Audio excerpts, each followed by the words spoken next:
These aren't the iPads you're looking for.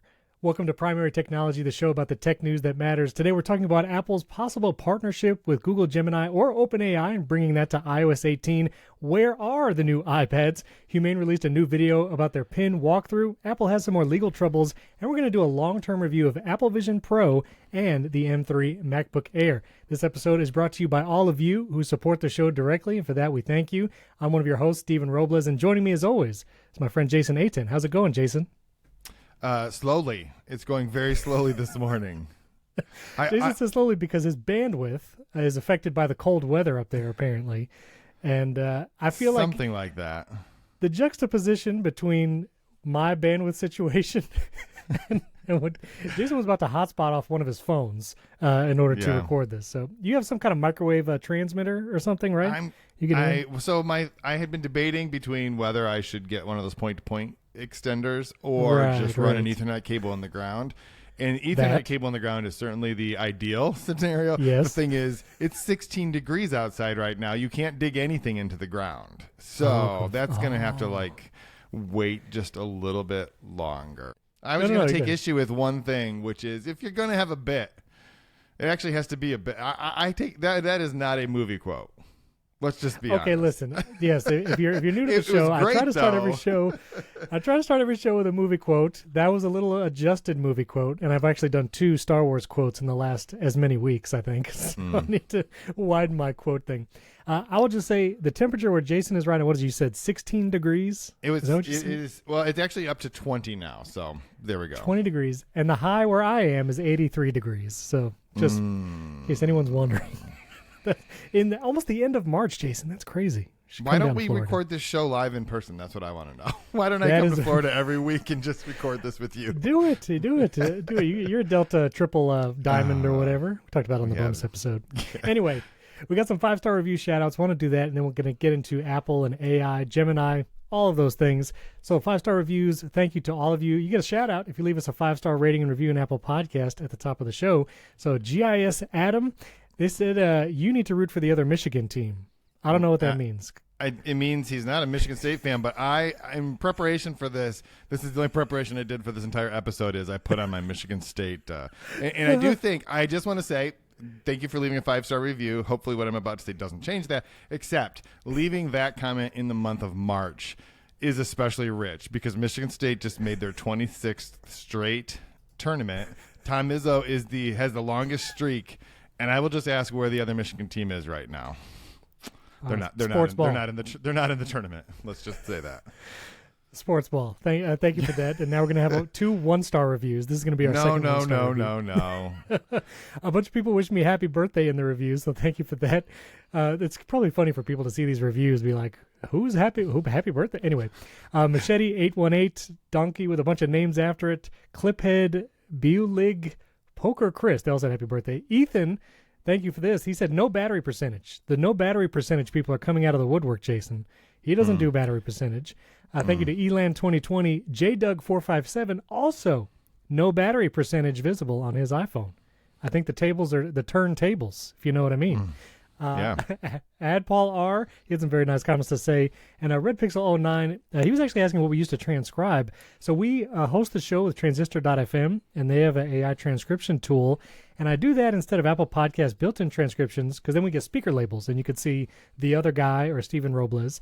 But we also record with Riverside, and I might use that transcription, and you can let me know which is more accurate. But anyway, that's what we use. So let's jump into the news. There's rumors and talks going around. This is initially reported by Bloomberg that Apple is in talks with Google, possibly letting Gemini Power AI features on the iPhone, possibly this summer with WWDC happening in June, iOS 18 and all that. And also other rumors that they're also talking to OpenAI, might be in negotiations with both and or trying to see which one is going to do it. Parker Ortolani, he actually had an interesting screenshot where he was like, wouldn't it be amazing if you could choose which LLM model powered your iPhone features, where you could choose Google Gemini or OpenAI's ChatGPT and all that. I find this fascinating. You had a great article talking about, the 3 ways this is going to improve your iPhone experience, and we'll get to that in a second.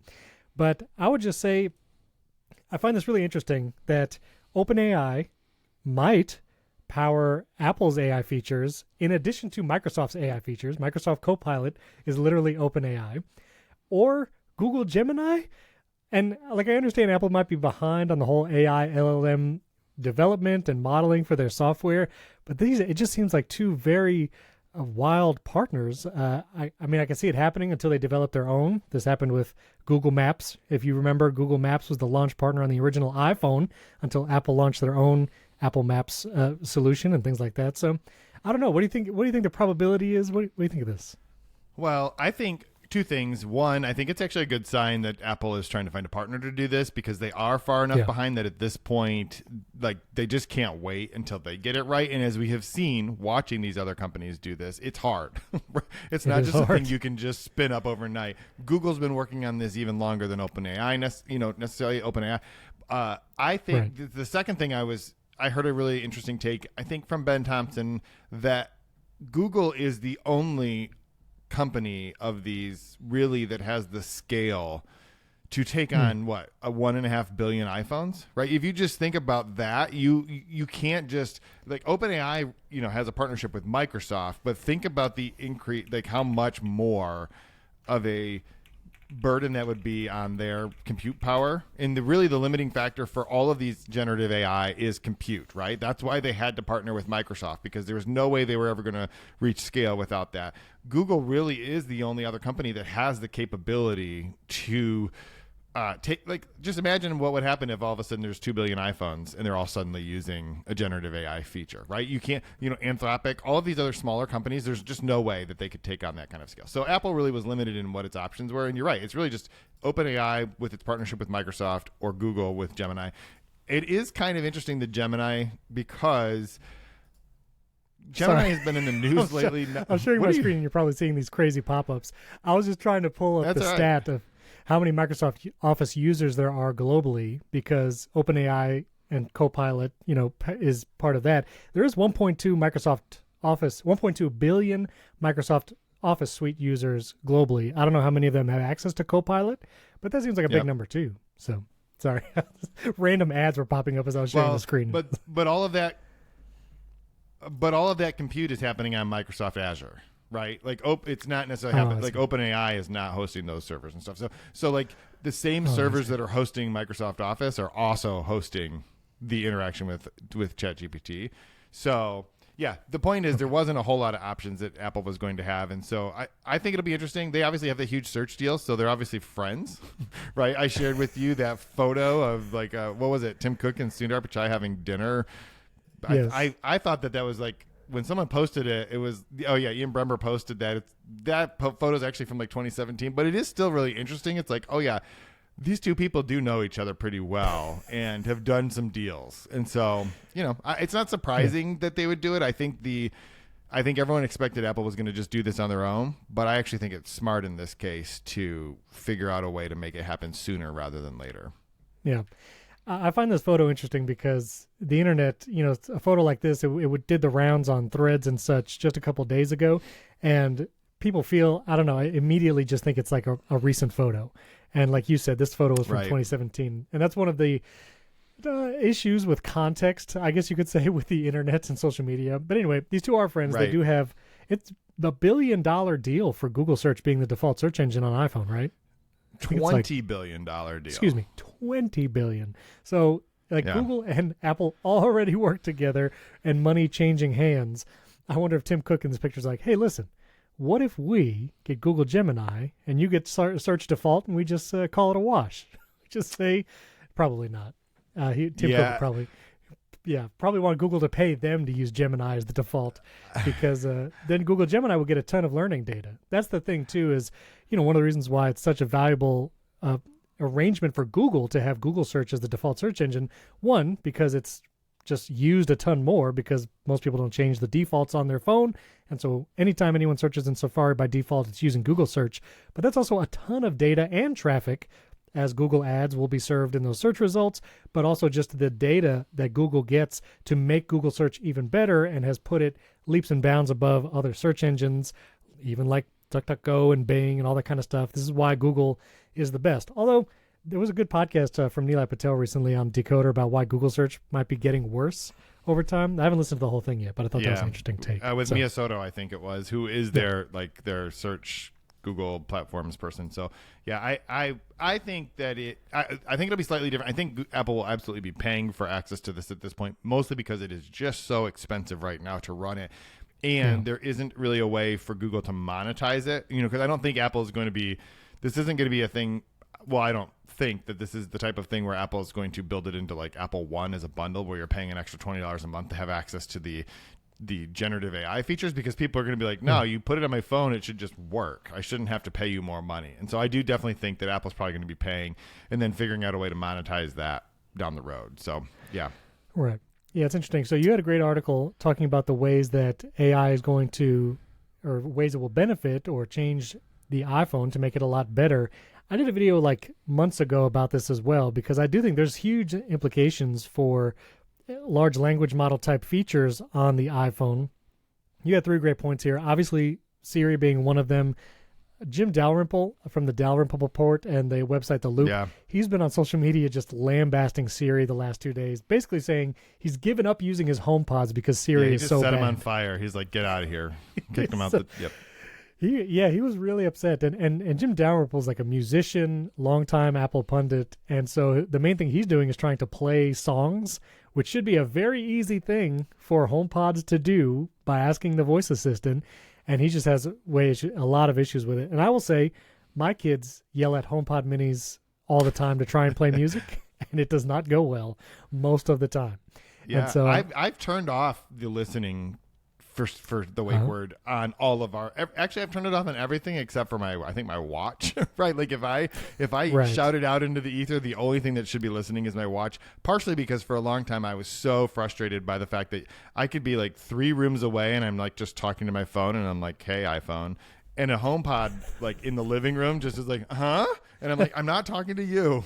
Why do you think that you should be the one that answers this? It is frustrating. I'll be in my living room, and I also have the wake word turned off on my iPads and iPhone, and mainly do it through my Apple Watch, because I find the Apple Watch Ultra microphones and Assistant is actually pretty fast to respond that way, and it's consistent in activating it.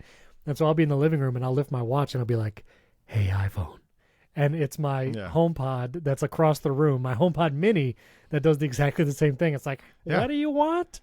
It's like, no, stop. It's like when you're having a conversation with somebody at a coffee shop and somebody like from 3 tables over, you can tell they've been listening and they just start interjecting. And it's like, excuse me, what are you doing? No one invited you to this conversation. So why are you dropping eaves? So yes, obviously the voice assistant on all of Apple's devices could use a lot of improvement.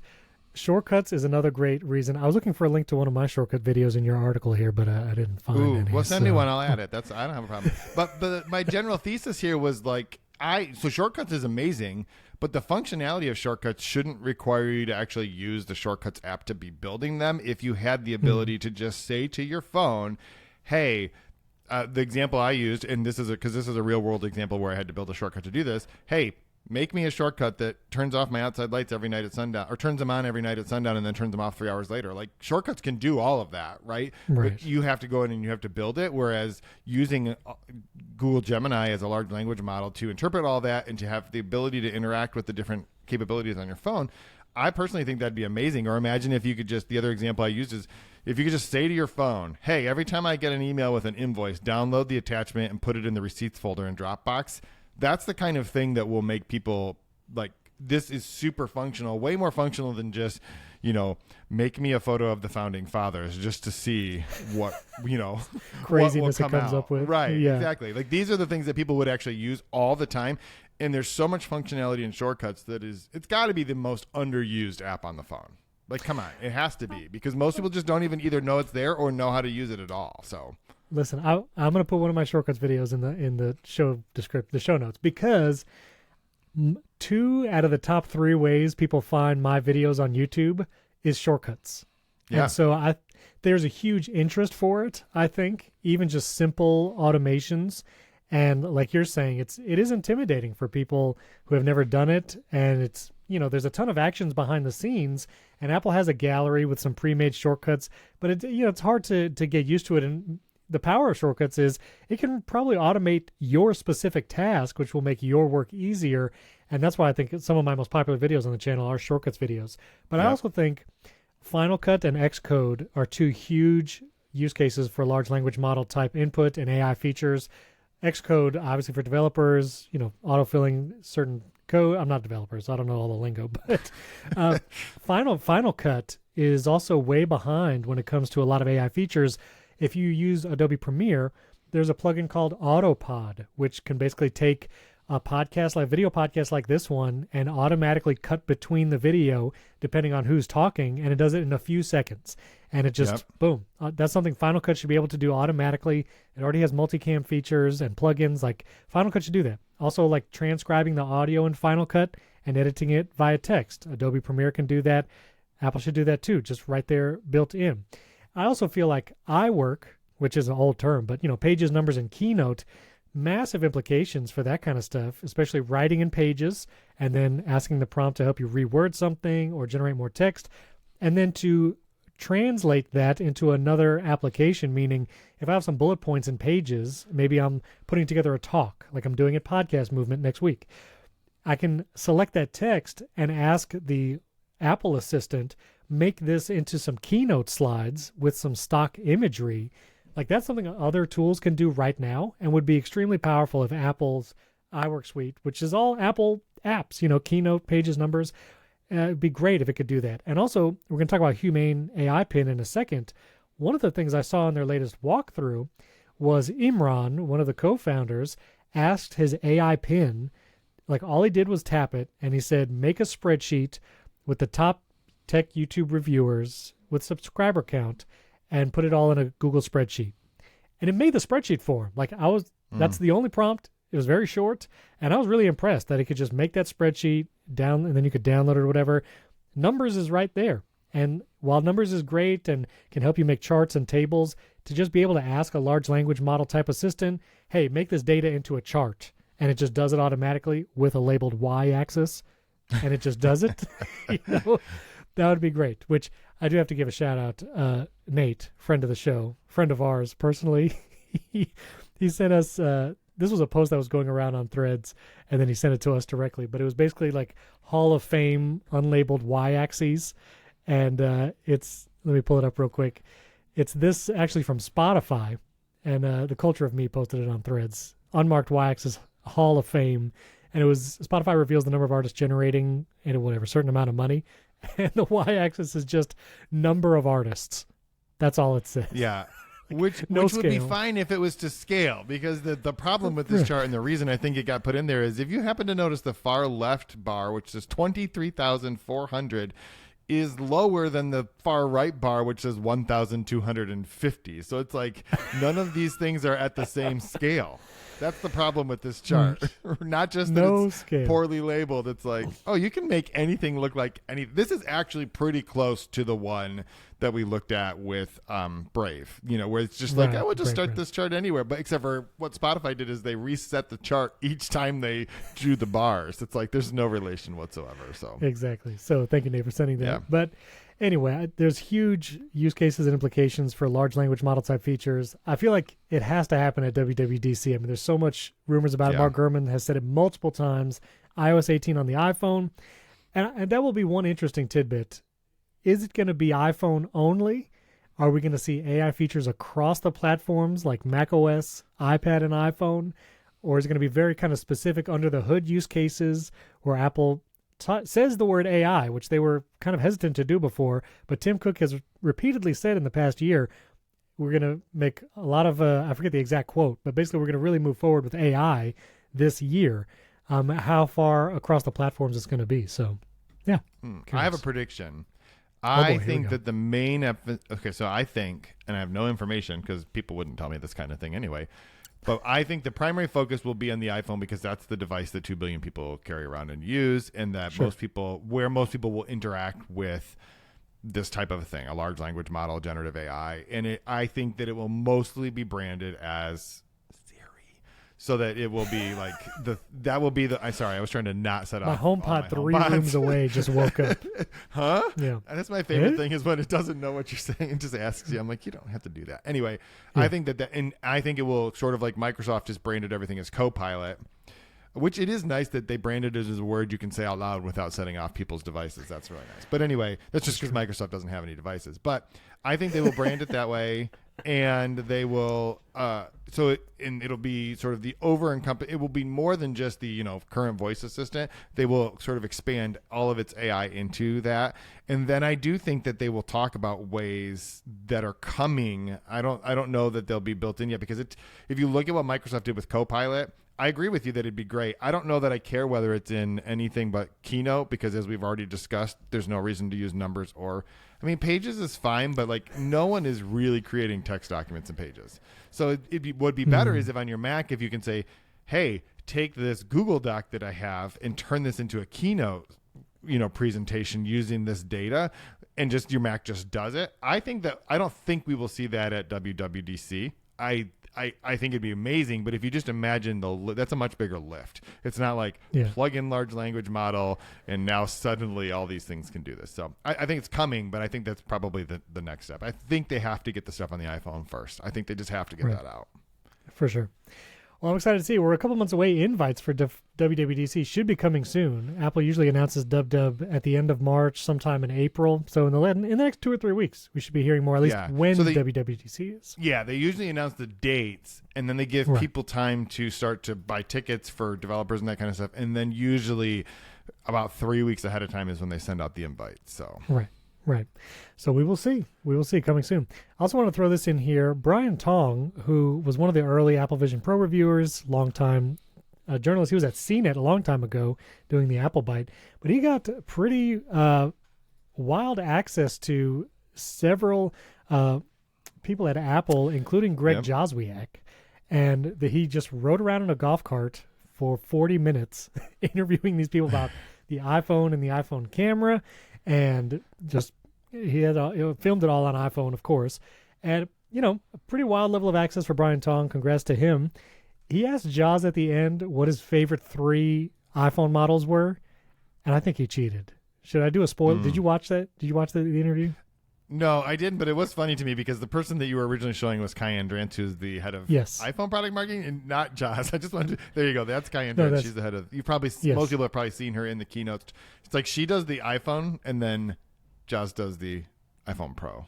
So anyway, what were his 3 favorite ones? All right, well, if you don't want to be spoiled, you can watch the last few seconds of this video and then come back. But Joz said his favorite 3 iPhone models were the iPhone 15, the iPhone 15 Pro, and the iPhone 15 Pro Max, which is just so cheating, so Apple marketing spiel. Like, can we be real, please? Let us be real. Except for that even he admits that nobody likes the iPhone 15 Plus.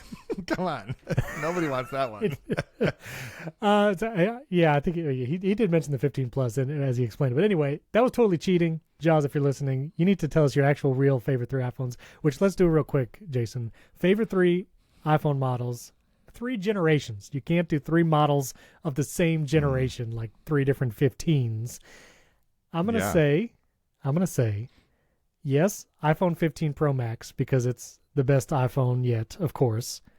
But my other 2, I'm going to say the iPhone 5S, because that one had the first Touch ID, and it was just extremely thin. The size was it was right before the 6 where the iPhones got big, and one of the nicest designs still, and the camera was still flush to the back of the iPhone. So the iPhone 5S, and then actually I'll say number 1, because I still think this is one of my favorite iPhone designs. I think one of the most iconic, the iPhone 4, which was my first iPhone. You could say 4S. It was literally exactly the same. There it is. Jason got it. The iPhone 4 and 4S. I think that's number 1 when it comes to hardware design model. That was the antenna gate model, where Apple literally gave away bumper cases for everyone who bought an iPhone 4 at launch, because if you held it a certain way, you lost cellular connectivity, and Steve Jobs said you were holding it wrong. But I still think it's one of the best hardware iPhones to this date. Jason, what are your top 3? My antenna still doesn't work on mine, and that's why that's why the internet's so bad out here. I've been trying to tether to this iPhone. The hotspot in your 4. But no, I would agree. I like the 15 Pro Max because I love the 5X camera. It is just so good. Is it? I don't know, gosh. And I do like that it's lighter in the titanium. All that stuff's true. I mean, I have a lot of affection for the original iPhone. I actually still have one of those sitting right here too. But I mean, relatively speaking, this thing was not great. It was just mind blowing, right? It was slow and slow, and there was a lot of problems with it. But I still, man, this thing is light too. Wow, for having I just realized that picking it up. Anyway, it was only had 4 gigs of memory. The thing's so light. Yeah. That's true. You couldn't actually do it. It was actually made out of plastic. It was just a display. Anyway, I also really liked the 11 Pro. I really liked that feel. That my daughter has my old 11 Pro now, and it was the soap, the bar soap design with the slippery sides. But honestly, every time I picked that up, I'm like, this was nice. I really liked it. And it was, I think it was the first one with the 3 camera system. So that was kind of a cool upgrade over. I don't think that the 10S, or whatever had it. So anyway. It only had 2. Yeah. Okay. That was very good. Yeah. The iPhone 11 also was like the last of the hyper thin models because it was still rounded edges. And then once we went to iPhone 12, it started getting thicker again for more battery.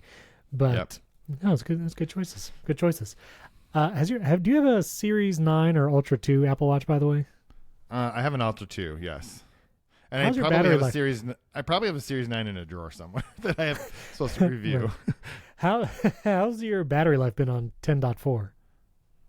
I have not noticed a difference in the battery life, which just means that it doesn't ever get low enough for me to care on my watch.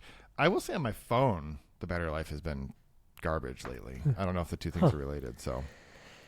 Yeah, something's going on. I actually have had to put my Ultra 2 in low power mode to make it through the day. Otherwise, it goes to like 10% by mid-afternoon and then dies. So there's something software going on. Do you spend the whole day on a walking treadmill while you're at your desk or something and it's counting steps the whole time? No, not even that. Okay. I don't even know what's going on. But a few people have reported issues. So anyway, we'll see. All right. I want to mention as we're talking about AI, the Humane AI Pin, they released another walkthrough video. They said the first shipments of the AI Pin, for those who pre-ordered, I pre-ordered on day 1, so I should be getting it on April 11th. That was the drop date, they said, for the first batch of AI Pins. If you order one today, you can get it by the end of April. You might want to hold off on ordering it because, wait for the reviews to see what happens. But right. It was a much longer demo. It's about 18 minutes. They showed off all the different pieces of functionality and features. There are many features that are going to be coming later in a software update. Things like holding up a book or an object and asking the Pin to recognize it or talk about it or search the web for it and buy it. All that's going to be coming later. There's also going to be API access for developers. That'll be coming later as well. Some of the use cases are really cool. Like I mentioned, the spreadsheet. Imran at the end asked what the AI Pin thought of his fit, like the clothes he was wearing. It took a long time to actually answer, but it said it liked his fit. Now, one of the things that's very telling is every time one of the presenters, Imran, and Sam Sheffer did this too. He had a lot of short form videos recently. As soon as they ask the Pin something, they keep talking about what the Pin is doing. I think to kind of cover up how long it takes the Pin to actually say anything. Like if you think Apple's voice assistant takes a long time to respond, like the AI Pin is taking a long time. Like it's large language model type time. Because if you think about it, if you use ChatGPT or Copilot or whatever, like when you ask it a request, it fills out the text. And when you're doing it on the web or in an app, you can see the text start forming so you can start reading it. But the AI Pin, I imagine, has to wait for the text to fully form, and then it will start reading back the answer to whatever your query was. And it takes a while. And so you could see in this video, oftentimes, there was one time one of the girls who were presenting, she said a request and didn't immediately speak after, and it felt like you were sitting there for a while. This was her prompt. And so, that's interesting. Also, a lot of the features like catch up, which will basically tell you, like, catch up about your day. That might include text messages and events or whatever.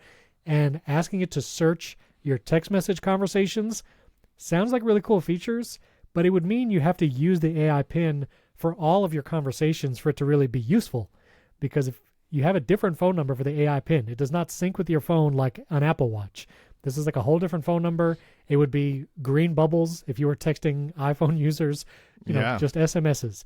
So if you wanted to use those features like catch up or summarize my text messages for the day, that means you will have to have been texting from the AI pin all day, every day. And again, I just do not see pretty much anyone doing that in reality. And so a lot of these features I think are, we'll see. Remains to be seen how useful they will be for all of us who have phones, which is everyone. So yeah. We'll see. Did you watch any of this? It was I think it was The Verge. I think it was Allison Johnson's review where she was at a demo of it, and like they would tell the thing to do something, and just like you said, the person who was giving the demo would keep moving on to talk about something else, and then like 45 seconds later, the pin would respond and be like, "Oh, you should go to dinner here," or what? I don't remember the exact scenario was. And then at one point, the thing just overheated and shut off because it's like, nope, working too hard. Sorry, I can't answer that particular question. So there are certainly I think that it's fascinating, and I think that there are some real world benefits to this type of a device. I just wonder whether or not this one is going to hit that tipping point because of those limitations, and we are so used to instant responses, even from Siri, right, which is not obviously instant, but we're just so used to being, if it fails you, at least its fail mode is here's a list of links on the web, right? Which is very right, familiar to all of us. If this thing, what's the fail mode? It just doesn't give you a response, or it shuts down because it worked too hard and needs to take a nap or something. So I don't know. I think I'm really interested to hear what you think about it. I agree with you. People should not order them right now until people like you who did order them actually get them. Not just for the sake of seeing the reviews, just for the sake of making sure that like they're actually putting them in boxes and giving them to UPS and they're showing up at people's houses. And they were showing them packaged up to be shipped from the factory. So I think it's really happening.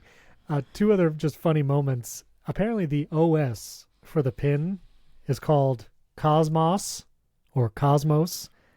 I don't know, man. That feels a little too punny for me. But you got Cosmos. And then at one point, Imran, he was a little better in this video than previous videos. And again, he was formerly of Apple. You can go back and watch him for, I think, the iPhone 6 keynote or 5 keynote. Both co-founders originally worked at Apple or previously. And he says in the middle of the video, there's a green field in front of us. And then he just goes on to keep talking about the pin. And it was very that should have been my quote for the opening of the episode. It was very Obi-Wan. I don't know what you mean. I guess, is that the Windows XP desktop? Is that your hope for the future of AI pins? I don't know. So anyway, if you're interested, watch the video. I will be wearing it. If it arrives April 11th, whatever podcast we record after that, I'll wear it. I'll put it right here, and I'll just keep asking it things throughout the whole podcast to bug Jason. It's going to be such good podcasting. It's going to be wonderful. I can't wait. It's going to be great. It has the audio bubble or whatever. I don't even know. Oh, yeah. Anyway, let us know what you think of the Humane AI Pin, but I'm excited. I'm excited to review it. I'm going to wear it around and see what people think of it. Real quick before we take a quick break, and we're going to talk about the iPad rumors. Where are the new iPads in our long-term review of Apple Vision Pro and the MacBook Air? MrBeast signed, I think, his first big deal with the streaming company. It is a $100 million deal with Amazon. He's going to be making a contest-type reality show for the streaming platform, much like a lot of the videos he does on his own channel.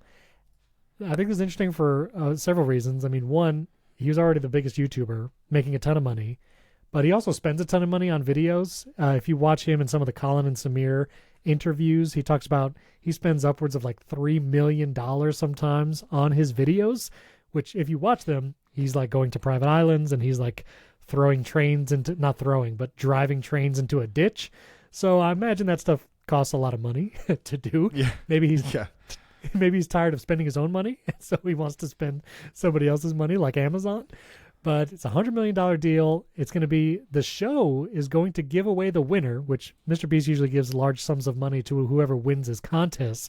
There's going to be a $5 million prize, which is going to be the biggest game show prize ever, which I would expect nothing less from a MrBeast game show. It has to be the biggest and most ever. Yeah. And he also said he went to Amazon because they're going to give him basically full creative control, meaning Amazon's not going to apparently force his hand in any way or control the product. They're totally going to give MrBeast full access. And Jimmy Donaldson is MrBeast's real name. So what did you think about this? You had the article. Yeah, I don't know if you saw the Colin and Samir interview that he did. It's about an hour. It's a little over an hour long. And it was interesting that like that was how he chose to sort of announce this. I should just clarify, like the reporting, I think Puck first reported back in January that the deal was going to be worth $100 million. He wouldn't exactly confirm that, but he also didn't not confirm it when he was talking to Colin and Samir. So it seems pretty clear that that's roughly what the deal was worth. But the reason I actually wrote about it was listening to him talk, it was pretty clear that there are any number of streaming services that probably could have and would have given him the same amount of money. The thing that he really cared about was that Amazon was willing to give him full creative control. And I guess I have to give credit to Amazon because we have picked on Amazon Prime Video for like a while now because it's like, it's sort of the streaming service. I saw someone post recently on Threads. They were talking about maybe it could have been X. I can't remember. It doesn't matter. But the person was talking about he went to Amazon instead of Netflix. And their take was like how bad that was going to be for Netflix because Amazon is the second largest streaming service, which is technically true. But that's only because of the 200 million people who subscribe to Amazon Prime and get it by default. So when you count this, like I don't think that's how many people are consciously paying for Prime Video. And in fact, they're probably like, oh, wow, there's a streaming service over there. That's really cool. But I think it's actually a sign. Like there was a time where people were going to Netflix from the studios because it was the place where they had creative control. At the DealBook Summit, Shonda Rhimes, who created Grey's Anatomy and a bunch of other shows, went to Netflix to do shows because she saw it is a way to sort of break away from that studio system and to have more creative control. And now this is sort of like the extension or the finale of that, where like the guy who's coming from YouTube and there's no question that people will watch the show wherever he puts it. The guy has 240 some million subscribers. He in the last year alone he had over 3 billion views. I don't know anything about YouTube. You do, but I think that's a lot. Like that feels like a very lot, right? It's a lot. It's a very lot. Yes. But think about it. Like he has as many subscribers as Netflix does. Like this guy has the same size platform as Netflix. Now there's a slight difference because it doesn't cost you anything to subscribe to a YouTube channel, but the point is he has the audience. And so the fact that Netflix was not willing to give that kind of creative control, I think is kind of a bad sign for Netflix. Is like you've basically just become a studio. Right. Like, and Amazon has nothing to lose because no one knows they have a streaming service. Like they can just do it. Like just here's $100 million, make us something great. And we trust you to do it. So I am very curious how and if his audience will follow him, because as we talked about last week with the whole TikTok thing, it is very hard if you've built an audience on a platform, whether that's TikTok or YouTube, like MrBeast, to then translate that audience out. Now, MrBeast has done it because MrBeast Burger, MrBeast Feastables chocolates, he does sell millions of those things as well. So he actually translated his online audience to the real world with real physical products, namely chocolate bars and burgers. So if anybody could do it, it's probably MrBeast. But I am curious how, because honestly, like buying a chocolate bar at a gas station that you're passing through and from a brand you recognize, okay. Actually going to a different streaming service that you might have never used before just to watch a bespoke show from, even if it's your favorite creator, I'm curious how that audience, if it will move and what percentage of it will move. And if Amazon will see some kind of spike in signups. Again, like I feel like everybody has it because everybody has Amazon Prime delivery anyway. I have Amazon Prime. I have not watched anything on it in over a year probably. So I did watch Rings of Power. and Rings of Power is coming back this summer. So it's also terrible. Jason, they spent $715 million on that. I think I made that point in the article that it's like Amazon has nothing to lose. Look how much money they spent on a Lord of the Rings spinoff, and it was bad. It was just not even good. I'm not saying it's to the quality of the original trilogy, or even the Hobbit trilogy, but I don't know if it's horrible. Cinematography is good. Is it to the quality of $715 million? Like, I don't know. I got to rewatch it. Ask me after season 2. You don't have to rewatch it. Most people, that was another stat that I saw, that most people didn't even make it through a third of the episodes before they bailed. Really? Now, also, I understand if you're a Lord of the Rings like faithful and you've read the Silmarillion or whatever, I think people had more problems with it with the more background knowledge they had. I do not have those. I did not read the books. I don't mean to derail this conversation, but don't let anyone tell you that they've actually read the Silmarillion. Like, no, because it is not. They have not. You might as well read Beowulf. I was in New York City a couple years ago when the J.P. Morgan Library had a Tolkien exhibit, and I'm actually a big one of my favorite books I've ever read was a Tolkien autobiography. And anyway, I went to the whole thing, and they had copies of a lot of his original drawings for Hobbit and Lord of the Rings, and they had copies of a lot of different things. And I just want to know that even the most die-hard of his fans, don't let them tell you. Very few people have actually read. It's a hard read. It's a very hard read. I've heard it's hard. I have not tried it. If you've read the Silmarillion, leave us a 5-star rating and review in Apple Podcasts, and don't look up how to spell Silmarillion. Oh my goodness! You have to be able to spell it without looking right. it up. That's the proof that you've read it. So, well, also, right. and yeah. well, I was just gonna say the reason it's not really canon is because it wasn't. It was published after his death by his son. No shade to his right. son Christopher, but it's like I don't know. Anyway, so moving on. Sorry for derailing us. I think today's bonus episode is going to be about Lord of the Rings. I didn't have a plan yet. So. I can't wait. I think it'd be about that. All right. So I want to talk about where are the iPads, and Apple has some more legal troubles. But before we do, I want to take a second and thank our members who don't hear this, but you who have not supported us yet.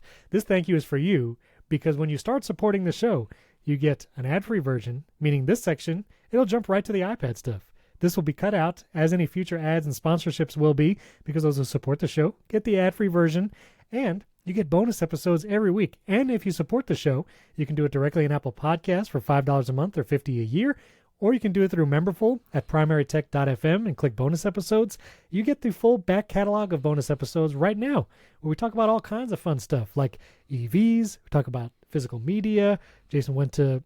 We don't know what conference he went to. It was either Zoso or South by Southwest. You can listen to last week's episode for that, and we're going to correct it in this week's bonus episode, but you get all of that. And so we want to thank you for supporting the show. If you haven't already, you can do that, again, directly in Apple Podcasts or at primarytech.fm. Or if you can't do that, again, a 5-star rating and review and subscribing to our YouTube channel, youtube.com/@primarytechshow, and we would greatly appreciate it. And either way, thank you for listening to Primary Technology. Jason, where are the iPads? Where are the iPads? I came got prepared. I have a lot of iPads right here. That doesn't even mean my iPad Pro is over here. I've got a mini. I got my mini right here. I've got this is a 9th gen. This is a 9th gen right here. So it just this looks like an iPad, right? It's a 9th gen. Yeah. And then all I also iPads have are right here. my favorite iPad. Listen, I have my favorite iPad of all time. This is one of the original iPad Airs. The original iPad Air? I mean, come on. The original iPad. Now, the iPad Air 2, the original iPad Air 2 was one of the best because that one got a lot faster than the original. And I will say, that might be now we're going to talk. Right. Maybe we're going to talk about iPads for the bonus episode because I got a lot of emotions and thoughts about iPads. That's going to be the bonus episode. We'll talk more about our history of iPads. But there's been rumors that Apple is going to announce new iPads, and Mac Rumors, 9 to 5 Mac, they're all saying it's going to happen.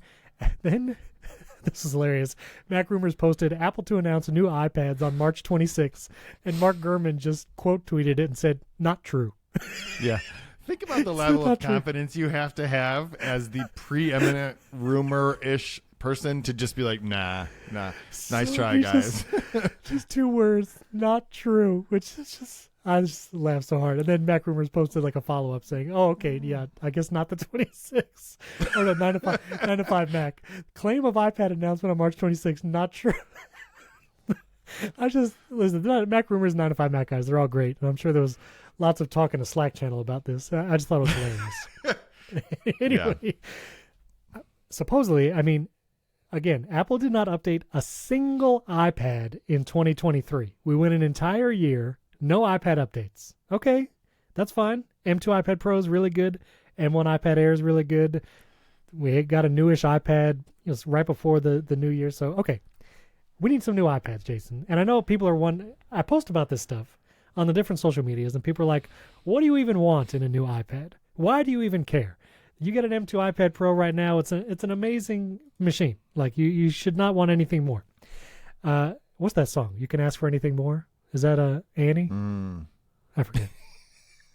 Anyway, I got to catch up on my musical theater references. I got the movie references down. Now I got to do musical theater too. Yeah. So here's what I want, which is a Godfather quote. What I want is a guarantee. No more attempts on my father's life. No. So what I want from new iPads, first of all, the rumors are that there's going to be, might go OLED. So the iPad Pro at least will have an OLED screen, which would be better than the mini LED, which is only in the 12.9-inch model right now.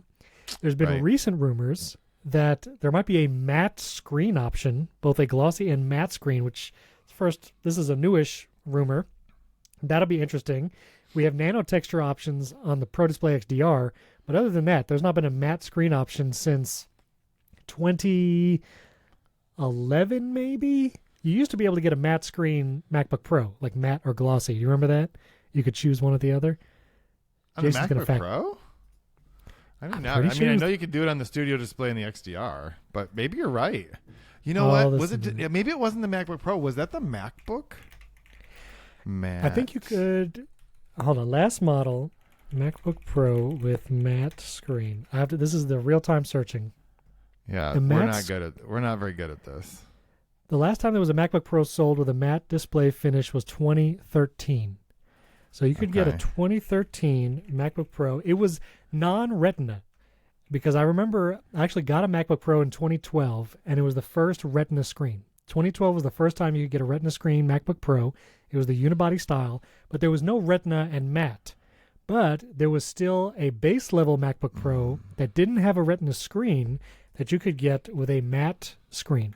And that was the option on checkout. Like you could do that. So I'm trying to find any pictures or evidence of this. I'm pretty sure this was the case. But anyway, so new iPads might have matte screen, which seems very strange to me. I don't know how that would work with a laminate type display on an iPad. But you have that. M3 obviously is an upgrade. Here's why I want new iPads. Number one, my only iPad right now is this iPad mini. This is a 3-year-old iPad, and the display is still kind of meh. No promotion.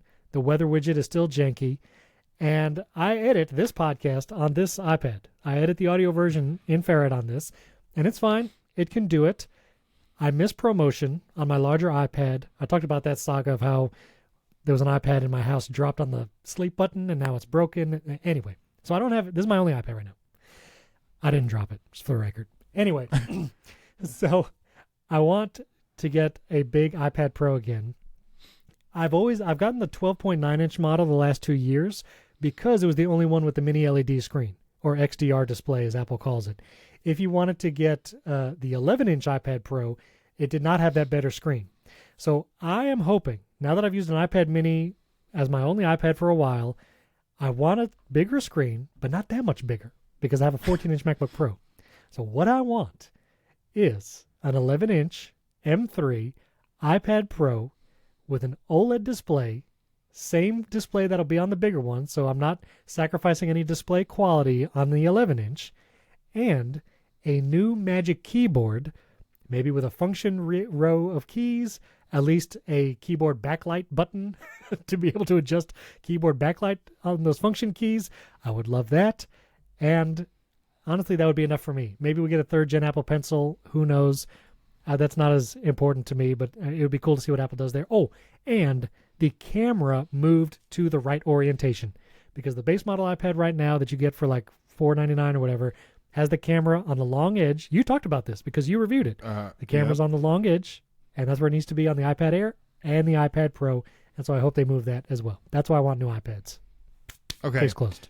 Okay, so quick follow-up. Mac Tracker, fantastic app, absolutely essential. Does say that there was a 15-inch display, 1680 by 1050 that had glossy or anti-glare. So maybe that would be what we're talking about. Yes. Like I don't know what that means, but anyway. So we are confirming that Steven is not completely crazy. I don't know whether they called it matte display or whatever. But anyway, onto the iPads. This is easy for me, although I am curious why The iPad mini is the only one, in my opinion, that is desperately overdue for some kind of an update. But it's still, I have an iPad mini. I love it. I can't figure out what I should use it for because every time I try to use it to read books on a Kindle app or something, I get distracted. And so I just pull out the actual Kindle, like an actual Kindle to read books on. Yeah. So I do think that the iPad mini could use an update. Everything else, literally the only thing I care about is put the camera in the right spot. That's the only change that they need to make. Like, you could put the M3 in the MacBook in the iPad Pro, but it's an iPad. It has an M2 in it already. What? I don't understand what the problem is. The iPad Air has an M1 in it, right? I don't think they've updated that to the M2 yet. No, because they released M1. 2 generations of MacBook Pro since they've released a single new iPad. So I don't understand. I do agree it's been too long. I think that it'd be great, but honestly, people talk about the iPad right now as needing updates desperately, but it just really doesn't. The 10th generation iPad, amazing, right? They updated the form factor so it looks like the rest of them, and they put the camera in the right spot. Other than the weird dongle thing you have to use to charge the Apple Pencil, the first generation Apple Pencil, beyond that, it has USB-C. It's great. You can still buy the 9th gen iPad if you want to save a little bit of money. The iPad Air is fantastic. The iPad Pros, yeah, OLED displays would be great. All of those things, I just feel like, man, I don't know. It's an iPad, and the things that we do with iPads, like, what do we need an OLED display for editing podcasts? Probably, like, you want to, be able to see those waveforms. Watching podcasts? No. Yes, you can watch this podcast. No, listen, when I had my 12.9 inch M2, there were some times where I just wanted to watch something, and until maybe Apple Vision Pro, which we'll talk about in a second, it was the best screen in my house. Like, the mini LED screen on the 12.9 inch iPad Pro was amazing. And if you're going to watch something that was very dark, like it had very blacks, like, that screen was the best just for like watching stuff. It's not better than your MacBook Pro. I guess not. Is it mini LED? Is the new MacBook Pro mini LED? Yeah. Okay. They're HDR. I just like the iPad screen better. There's no notch. You know what I mean? Anyway. There's going to be if they put the camera in the right spot. There's going to be a notch on the next iPad. Just you watch. Oh, that would be interesting. Oh, also smaller bezels is the other rumor. But I have also heard from a couple birdies that supposedly no other birdies. So this is like double hearsay. But that Apple might not continue or update the iPad mini, which would be very unfortunate. But if you look at their other product lines, like the iPhone mini has gone away.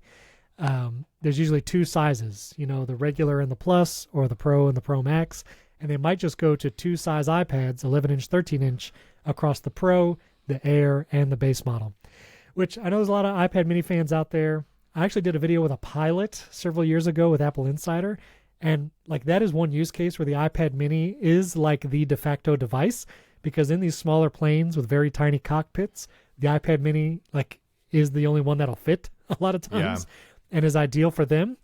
Honestly, like, they probably don't care for an update. Like, the current iPad mini is probably fine for them.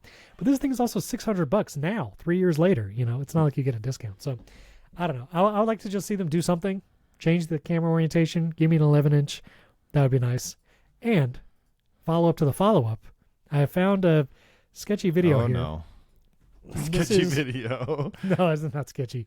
But these were the 2 options for the MacBook Pro. And so you had the glossy screen on the right, and Apple did call it the anti-glare screen. They didn't call it a matte screen. That's kind of what the vernacular was for everybody that covered it. But if you got the anti-glare screen option on the MacBook Pro, it would look like the one on the left. You wouldn't have the black bezel around the display, and it would still be the older style matte display, which, if you remember, before 2008, fall 2008 was the first unibody MacBook Pro. And from there forward, it was the black bezel around the screen, glossy display by default.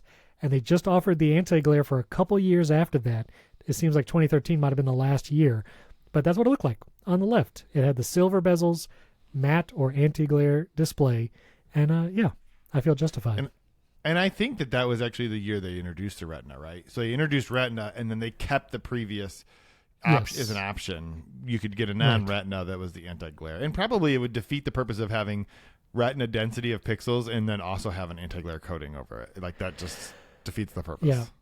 And to be like, the anti-glare matte displays, you don't get as much color definition. Like, you don't get like the P3 color gamut and all that kind of stuff, just because the display technology, whatever, it's not as sharp, saturated, I'm not sure. But that's why it eventually went away. But you know what? I'll put that video in the show notes because I just want everybody to know. I remembered. I remembered. I appreciate that. I remembered. I'm glad. So, anyway, we might not see new iPads till April, which it's unfortunate, but that seems like what it's going to be. And finally, before we talk about Apple Vision Pro M3 MacBook Air, Apple has some more legal troubles, not only in the EU, but also here in the U.S., that the Justice Department here in the United States is about to sue Apple for antitrust violations. And this is also from pressure from Meta, Microsoft X, Spotify, all kind of coming against Apple's new App Store policies. I think the crux of it was that Apple was still going to be charging a percentage transaction fee even for purchases outside of their in-app payment system. So if you did add like a third-party payment system in your app, Apple was still going to take a 27% cut instead of 30%. So you saved 30% or whatever. And now everyone's speaking against it. And so United States Justice Department, another antitrust violation. I know you had more articles about it. What do you think? Well, yeah. So there are two separate things. We'll just real quickly. The first one is we talked before about the fact that the likelihood is that Apple was going to be sued. The latest reporting from Bloomberg is it's going to happen today. So we haven't had a chance to read it. So everything we say right now will be completely obsolete in probably 20 or 30 minutes. So we won't say a whole lot. We'll probably have more to talk about this when we actually see the case. But essentially, the Justice Department is alleging, that Apple has sort of leveraged its platform and is a monopoly, and that they are going to be, this isn't the first time Apple has been sued over antitrust particular issues, but the point is, like, the crux of the issue here is, I understand, and we'll have to wait to see the lawsuit, are things like, why can't other payment apps use the NFC chip, right? Or why can't, like, there are features and capabilities that are built into the phone that only Apple is able to take advantage of, which disadvantages competitors to Apple's particular products. And it's the same idea where it's like, if you own the platform, you shouldn't be able to use the platform to advantage your own products and not make those things available to other products. And so not a whole lot more we can say about that until we actually read it. Essentially, the concession that Apple had to make as a result of the Fortnite case, right. Which involved linking out to other anti-steering. Sites. Yeah, thank you. Steering. See, this is what I have Steven here for. And they are like, no, Apple is not even complying with either the letter or the spirit of that particular ruling, because of what you described. Like, they're being very restrictive in how you can send customers out, and they're still going to collect the same amount of money. And the argument that is being made is that is not reflective of either the letter of the law or the spirit. And I just thought it was interesting. Like, Meta, okay, I understand. Like, they're not big fans of Apple, although at the same time, they don't sell apps, right? They don't charge for their apps, so I don't know why that's as big of a deal, with the exception of the fact that Apple's going to start charging for in-app boosting of posts. So maybe there's that piece of it. Microsoft and Apple are not like arch enemies anymore, right? They do a whole lot of stuff. So Spotify and Match Group have been a part of this from the beginning, so I can understand that. I just thought it was interesting, like, Apple's not making any friends, right? And even the people you think might be their friends are definitely not happy with the way that they're conducting themselves. Well, and I do think this might be another step in the direction of the United States passing legislation like the European Commission with the DMA, Digital Markets Act, where Apple might have to allow third-party app marketplaces here in the U.S. because now there's precedent, like what's over there in the EU, even sideloading, downloading an app via a website, like true sideloading in the EU. And so I don't know how long it'll take. I don't know how many years, but I imagine eventually it's going to be coming here to the States as well. And this seems like kind of the first step towards that. But anyway, not making any friends. Yeah, I just think Apple needs to look at it, and they're not. And they should just look and say, like, what's the ultimate end goal? Let's just do that. Like, come on. Right. Let's go to that. Let's just make the concessions and make everyone happy so we can move on with our lives. Exactly. All right, personal tech. Let's do some long-term reviews of the Apple Vision Pro, which you know what? Do I even have mine around here? Hold on. I got to find it. Doesn't even know where it is. I got to find That's a really good. Over here. That's really the only thing you need to say about your long-term review right there. That was brutal. I don't even know where it is. I don't even know where it is. I have a $4,000 computer and I can't remember where it is. It's great. Well, it doesn't have Find My. There's no Find My, so I can't even do precision tracking. I can't even find it.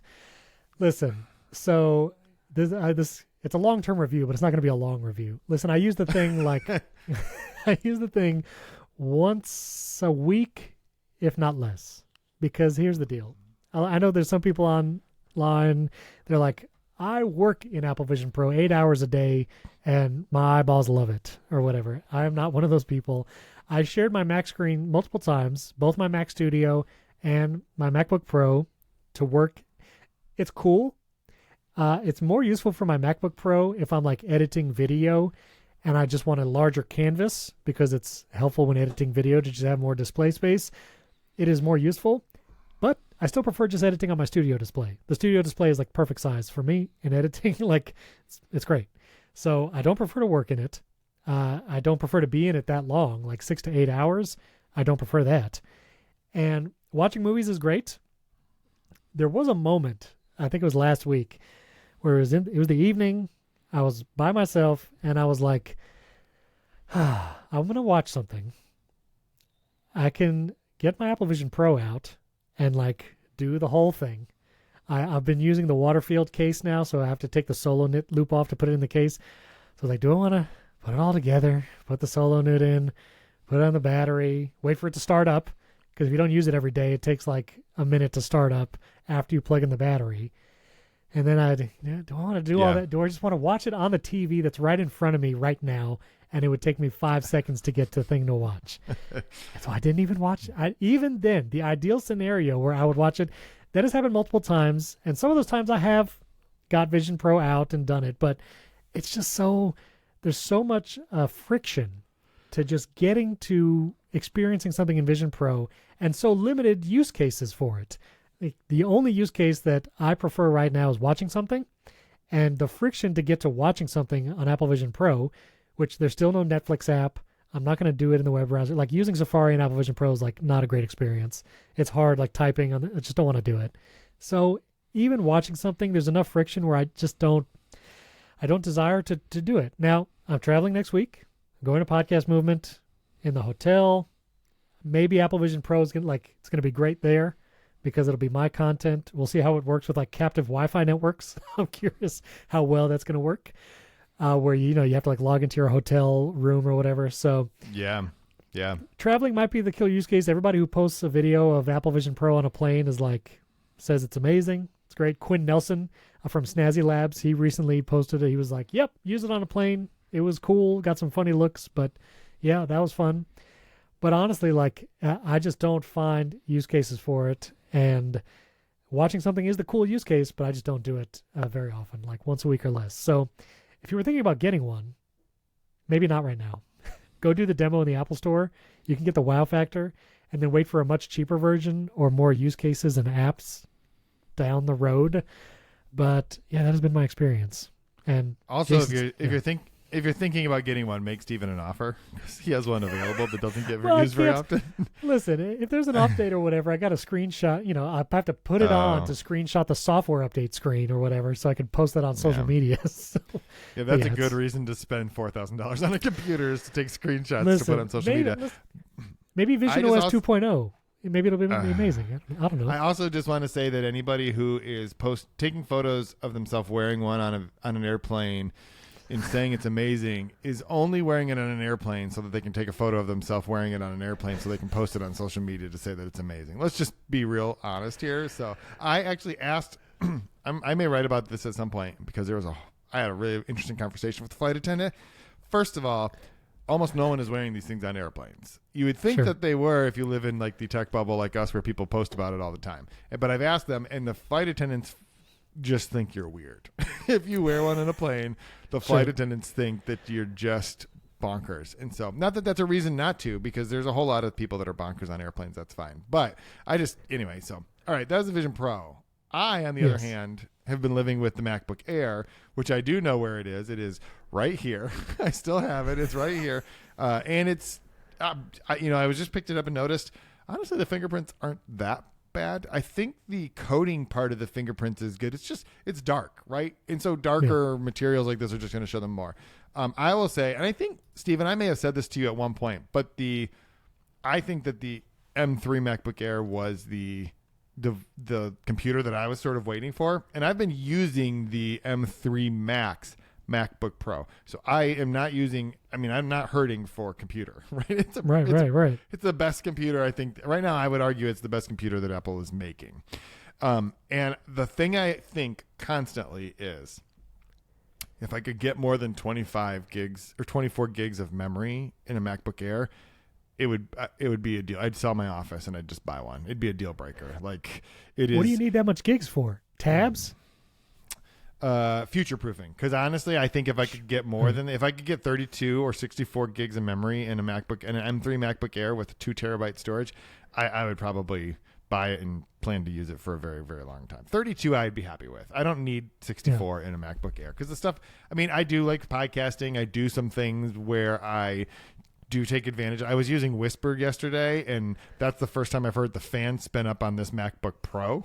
Like it's because it's doing on device, AI, generative AI stuff. And the MacBook Air does all that kind of fine, but it definitely takes a bit longer. I don't know if memory would necessarily help, but it is loading that language model into memory in order to do it. And so I think that everyone knows what the MacBook Air is. It's fantastic. The M3 is amazing, and I think it will, carrying it around to like the South by Southwest, not XOXO, was great instead of carrying around my MacBook Pro. And so I think I probably will be switching back to the MacBook Air. So yeah, it's amazing. So it's a very good computer. Is that what you're saying? It's very good. I mean, everyone knows that. It was a very good computer before. And really, it's the Wi-Fi 6E that pushes me over the edge. That's not true because we've already talked about how slow my internet is at the moment. So it doesn't 30 up and 60 down. is not going to... 60 is... Listen, I have fiber at my house. It's just that I'm 40 yards from my house right now. That's the problem. And it's traveling over by carrier pigeon. They're bringing each bit. It is. My dog just runs back and forth with the internet. Carrying the bits? So. That's why there's a delay. Yeah. Yeah. I'm always tempted by the MacBook Air because it looks, so thin and light, but I have an M3 Pro MacBook Pro and I love it. And I use that SD card slot sometimes, and that's enough to just have me keep it. And I do like the display. Again, I guess I'm a display nerd, but I like the mini LED display on the iPad Pro, and I do like the display on the MacBook Pro. And so I don't know if the thinness and lightness is enough trade-off, especially when I'm carrying Apple Vision Pro and USB microphones in my bag anyway. Like the weight difference is probably negligible from, Air to Pro, but I am tempted by it all the time because it does look very Steven, nice. I have a solution for you though that would solve your laptop problem, your iPad problem, and probably your Vision Pro problem. Buy an OLED television. And then you'll never have to worry about having the nicest display in your house be on a laptop or an iPad or a Vision Pro. Just buy one. It'll save you so much money because you'll never have to worry about it. Because I like nice displays. We have a very, very nice OLED television. I do agree that the MacBook Pro has an amazing display, and it's also really nice because it gets much brighter. So if you're in a situation where, you're outdoors or whatever, which we're not right now because it's 16 degrees out. But if you're in that, it is nice. But the other benefits of the MacBook Air, the fact that it is so light, so thin, and yet still so powerful, and the battery lasts forever. That's the other thing. The battery lasts because it isn't powering such a high-powered screen. It lasts for such a long time. But if you just buy an OLED television, you have 2 home theater systems. I can't believe you didn't get at least one OLED between the two. I don't know why. It is a weird thing. I've spent money on a Dolby Atmos 7.1 system in one room. I have a Sonos Arc and Sub Mini in another room.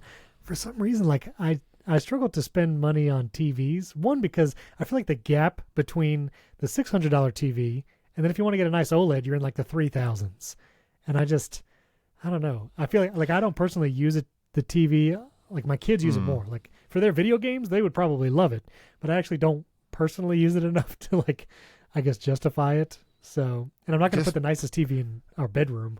I don't know. Just imagine when Dune 2 comes out on Max, being able to watch that on an OLED. I'm speaking as someone who just watched Dune 1 on an OLED, and I'm just telling you, it's people buy new TVs every 10 years. You buy a new laptop every 18 months. I'm just doing the math here. I'm trying to help you out.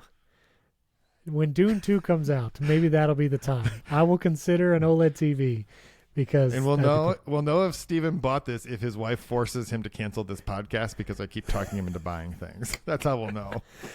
It is true. It is true. All right, we're going to get into our bonus episode. I want to talk about our history with iPads because I think that'll be a fun topic. So if you want to listen to that bonus episode, subscribe on Apple Podcast or go to primarytech.fm, click bonus episodes, and you can support the show there as well. Don't forget 5-star rating and review on Apple Podcast or subscribe. Oh, and subscribe to our YouTube channel, youtube.com/@primarytechshow. All those links are in the show notes. And just so you know, next week's episode, we're going to release it on Friday instead of 30 because I'm at Podcast Movement. Jason's going to another conference. And so we'll be one day delayed next week. So look for that episode Friday. Thanks again for joining us. We'll catch you next time.